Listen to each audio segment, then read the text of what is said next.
Hi guys, welcome to another video. In today's video, I'll be sharing with you my matoke recipe. I'll be showing you how to make this nice and delicious matoke in groundnut sauce or peanut sauce. So stay tuned.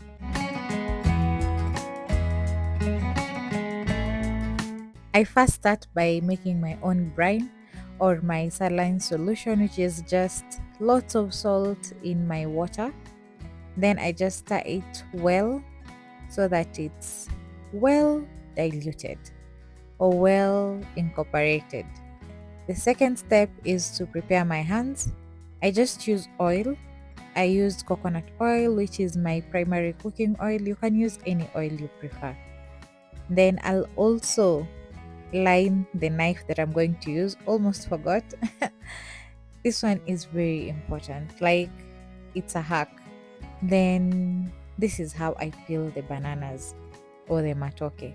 Just create a slight line like you're cutting through, but you're not going through the banana, and then peel it off like so. I'll demonstrate in a different angle so that you see. This is just scoring it lightly and not cutting through to the banana, just the skin alone, and then peel it like that. This is so easy and so fast. I prefer peeling my bananas or matoke like this. Works well.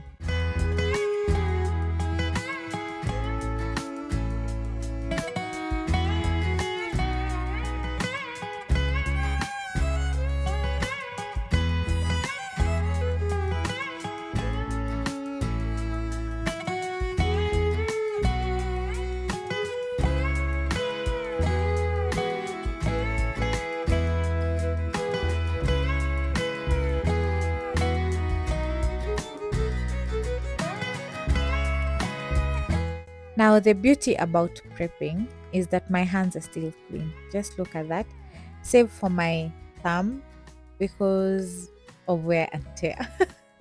And my knife is still very clean, no staining, and it's just beautiful.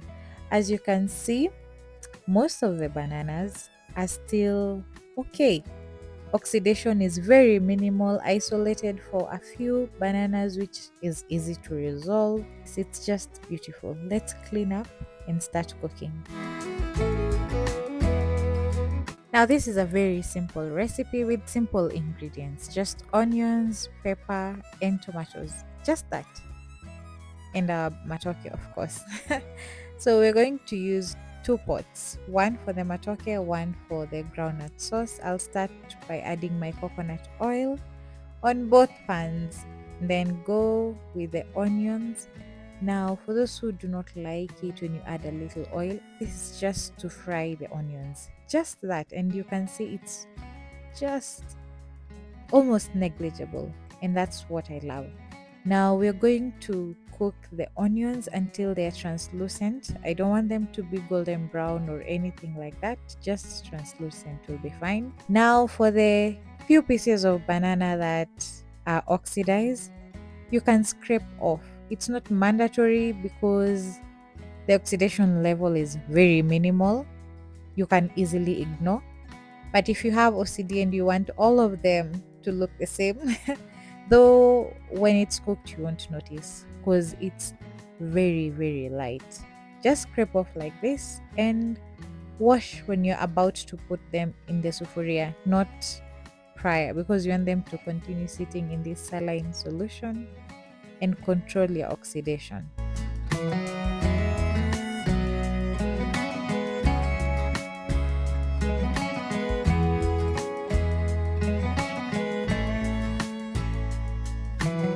The onions are nice and ready. This is okay. We're going to now go in with our tomatoes.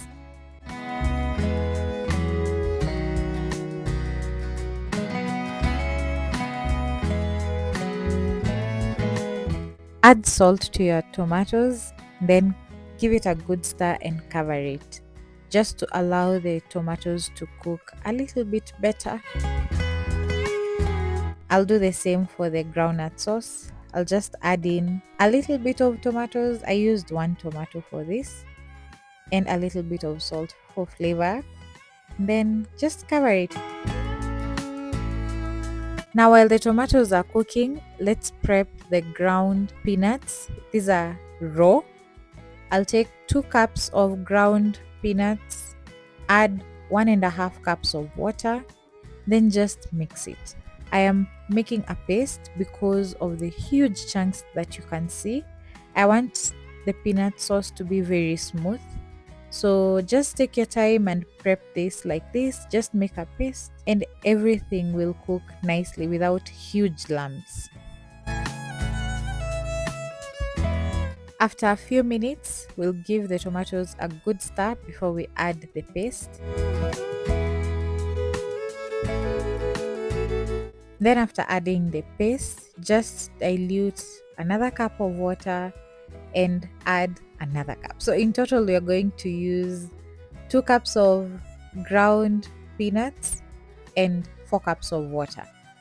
Give it a good stir, ensure everything is well mixed, then cover it and let it cook.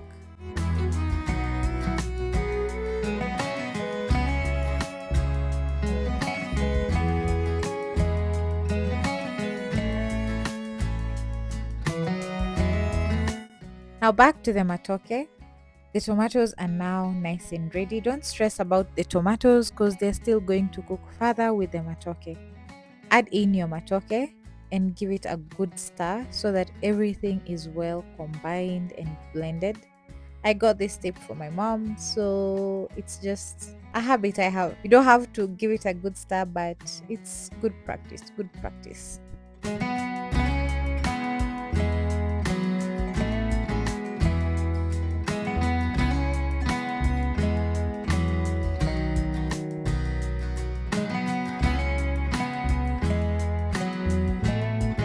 Now, once you're happy with how the matoke is coated, go in with your water.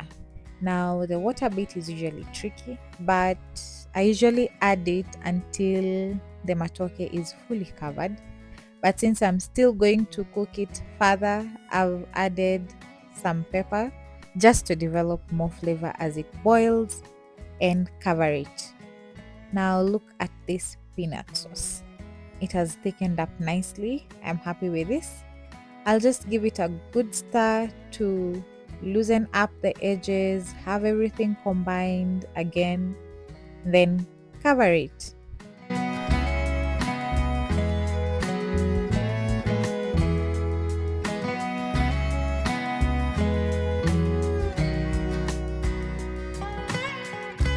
Now, this is around 15 minutes later, say 20.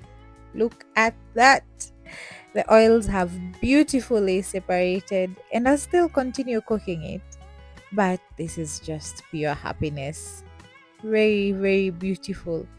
Now, this is why people complain when you add a little bit of oil to your peanut sauce because it generates so much oil, as you can see. So, from my teeny bit of coconut oil, look at all this, and all this is just from the peanuts. Give it a good stir. Now, this is ready, but I'll continue cooking it a little bit as my matoke is almost ready. Now, this is usually the test for how I test mine rather. I just use either a fork or a knife to cut through and see the texture. It should be soft, hold its shape, but still very, very gummy, if I may put it that way. But this is just beautiful. I'll continue cooking it a little bit more. I don't want to overcook it because it will be tricky to mix it with the peanut sauce. Let's cover it and continue cooking further. Now look at how much oil has increased or has separated from the peanuts. Just beautiful.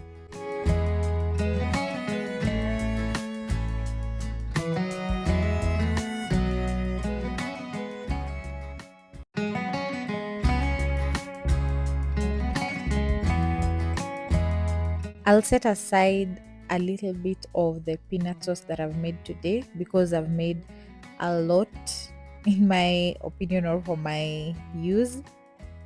And I just want to use half the matoke that I've made, then the remaining I'll use for breakfast. Healthy stuff. Now you can be gentle when you're doing this because the matoke is very fragile at this point, and if you mix it in a hurried manner, they will break. So just be patient when mixing it. Even if you'll mix one matoke at a time, just do you be gentle when you're doing it. Eventually everything will be nicely coated and happy with the end result. If mixing is giving you such a headache, you can just gently or vigorously shake the sufuria.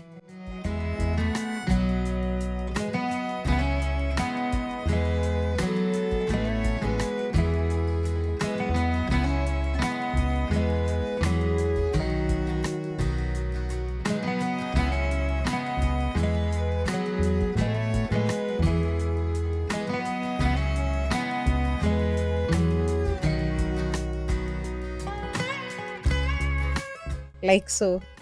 Let me show you. While shaking them, you can use a circular motion, side to side, or if you trust yourself, you can try to toss it up and down. Just whatever you do, be very careful. Remember, the peanut sauce is very hot, everything is very hot. You can just do anything that is safe. It can be as gentle as you want it to be or as vigorous, but this works for me. Once everything is nicely combined or you're happy with the coating, cover it a little bit and just let it cook for a minute or so that it just absorbs the flavors or the flavors marry. And your final product is this beautiful matoke in peanut sauce. If this is not your cup of tea, you can still serve them separate and then add your matoke to your peanut sauce while on the plate, or the peanut sauce to matoke. Now I served this with a little bit of meat or a lot of meat. This is mutton and this is how they go to my plate. And if you want to be a little extra, you can always add more peanut sauce to your matoke. This is my mutton stir fry. You can add more soup to it if you want, but this one was just okay for us. And this is the final product. This one slapped. It really slapped. It's very nice. It's very sweet. And that's it for this video. I hope you enjoyed. I'll see you guys in the next one. See ya!